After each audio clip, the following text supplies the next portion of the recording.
My favorite sport early in an engagement is to hang around in the canteen.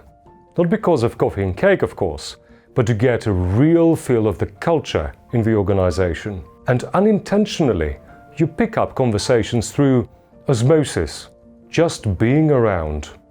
And the number one topic that people talk about is not their job, not the challenges they face, it's their boss. Why? Because they don't listen to them, really listen to them. And that creates a lot of friction, frustration, anger, which leads to disengagement and low performance. And nobody wants that. Neither the team members nor the leaders. So what could we do differently as leaders bearing an official leadership title, or simply as leaders at heart? Stay tuned.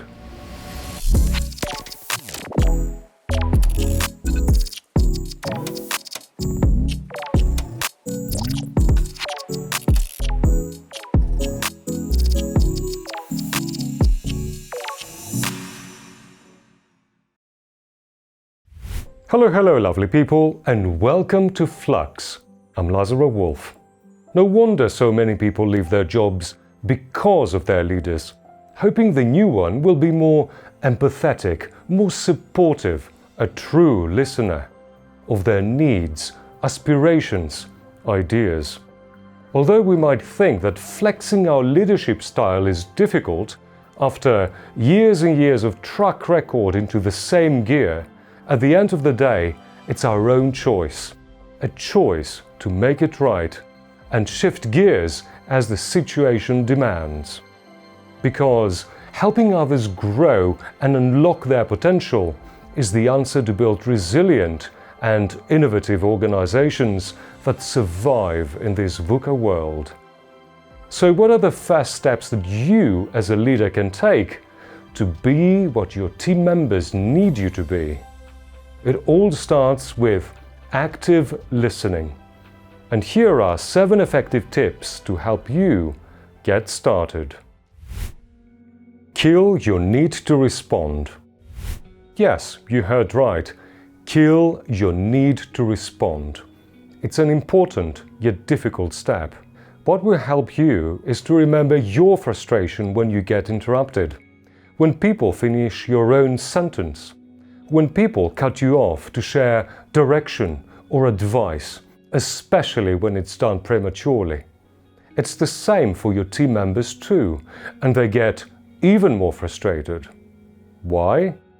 Well, imagine a conversation about a particular challenge with them. They're so keen to share their ideas, use their critical thinking, offer you options that deal with it. They're waiting for an opportunity to show their talent and creativity and get recognition for it. If you cut them off as they try to find a solution or articulate one and tell them what to do, this opportunity vanishes. There is no chance for growth, no chance to rise to the challenge, any challenge in a matter of fact.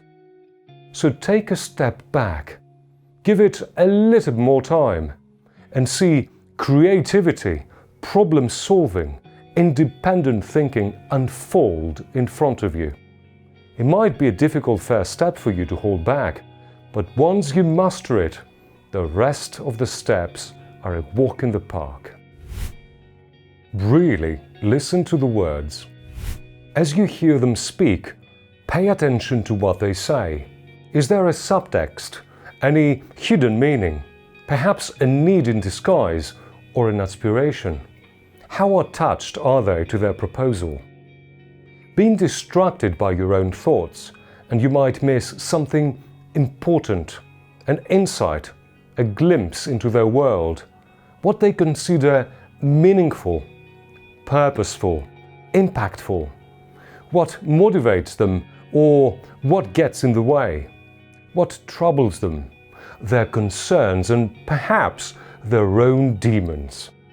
This is the point where you can offer help, where you can offer your power to remove blockers, point them to the right direction, reassure or compassionately challenge them. Use your political muscle to help them jump through the hoops and set them for success, theirs and yours. So, how are you going to spot these valuable data points if you don't really, truly listen? And what would happen if your team member realizes that you are not fully present? They'll question their own commitment, dedication, loyalty to you, and trust will be lost. Listen behind the words. As you hear them speak, pay attention to how they say it, because the tone makes the music.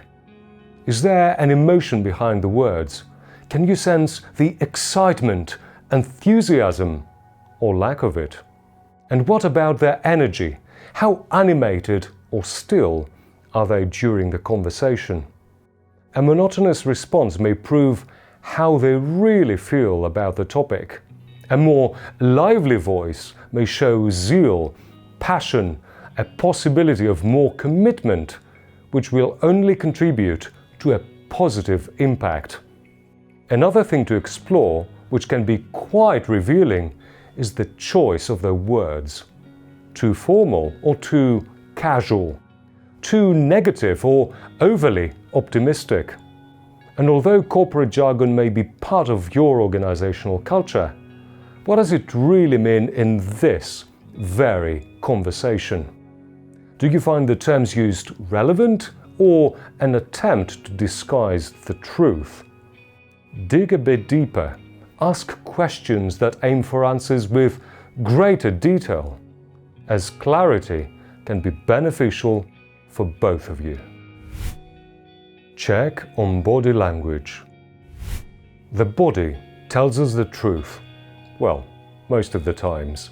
Making observations on top of actively listening could be equally powerful, if not more. Their facial expressions, body posture, eye contact could be telltale signs of what's really going on in their mind. Also, has their body language remained the same throughout the chat, or has it shifted at all? Are they leaning forward, perhaps indicating interest, engagement, or even eagerness to please you? Have they adopted a similar or even identical pose to yours, well, mirroring your movements? But what if the words say one thing and the body says something else? What's that about? Which one is likely to be more truthful? You might be surprised to know that when we communicate, only 7% of words makes a difference. The rest is the tone of the voice and mainly our body, 55%. Not something to ignore. If you want to know more about body gestures and their meaning, check the link in the description below. And you might wonder, what is the impact on our relationships, on the meaningful connections we want to build, but effectively find it hard now that we are all limited into small rectangles on a screen? How could we have richer conversations in this virtual world? Here's a few thoughts. Position your camera further away to show your face, chest and arms as clearly as you can. Experiment with different lighting for better visibility. Too much light from outside?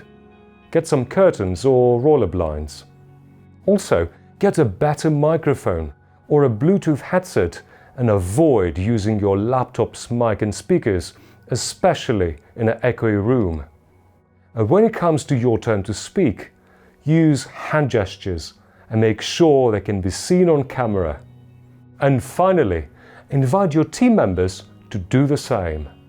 Anything that will make our interactions as close to real life as possible.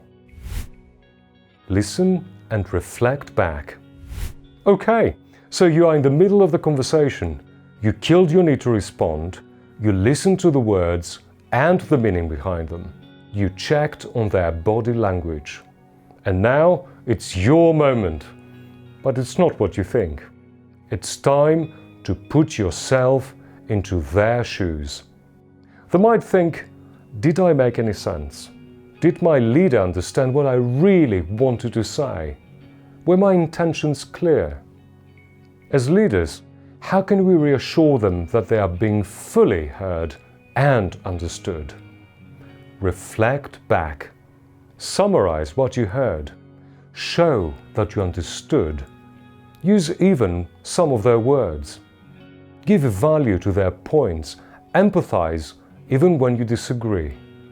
Because what's important in that moment is not necessarily to reach an agreement, but build rapport, build a culture of trust and support, and strengthen your relationship. So far, we've focused on your team member, on their thoughts and needs. But what about you, you might wonder? Aren't you a part of this conversation? Of course you are, and it's important to listen to yourself too, throughout. But more about how we approach this in part 2, link in the top right corner and in the description below. As always, at the end of each video, reflect back. Question how much you really, truly listen, and ask yourself, what are the things you might do differently, starting right now? If you found this video useful, hit the like button, share it with your friends and colleagues, and subscribe for more. That'd be lovely. I'm Lazaro Wolf. Take care, and don't forget part 2.